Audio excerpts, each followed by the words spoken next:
Hello বন্ধুরা, good morning. তোমরা সবাই কেমন আছো? আশা করি ভালো আছো। আমিও খুব ভালো আছি। তো এই দেখো বন্ধুরা, সকালে আমি ভাত বসিয়ে নিয়েছি। তো ভাত আমার ওদিকে ডুব ডুব ডুবকিছে। আর এর দেখো এখানে কাল্লা নিয়ে নিয়েছি। তো আজকে আমাদের ঘরে কাল্লা ভাজা হবে।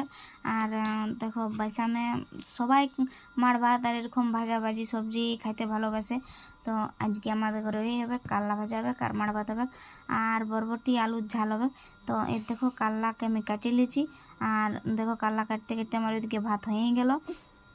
তো ভাত হয়ে গেল। এবারে আমার বেটা ঘুম থেকে উঠে গেল। আমার বেটা বলছে, মা চা দাও। তখন ওই চা মুড়ি দিয়ে দিলি। আর এই দেখো আমার কাল্লা কাটা হয়ে গেল।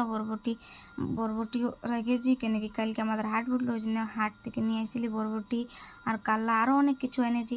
তো এর দেখো আমার কাল্লা ভাজা হয়ে গেলো। আর এই দেখো বরবটিও কাটিয়ে নিয়েছি।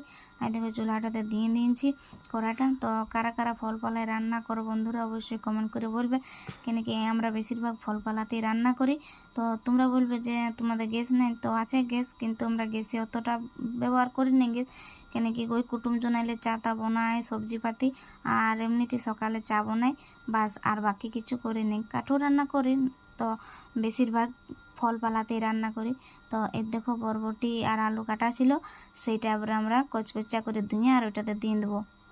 তো এর দেখো আমি সব দিয়ে দিলি, আর লাড়ি চড়ে আর ঢাকা দিয়ে দেবো। তো আমার শাশুড়ি দেখো বোতলে ওইদিকে থেকে জল নিয়ে আসলো, কেন কি ফ্রিজে দিবে তার জন্যে। তো ঠিক আছে বন্ধুরা, ভিডিওটা এখানে শেষ করছি।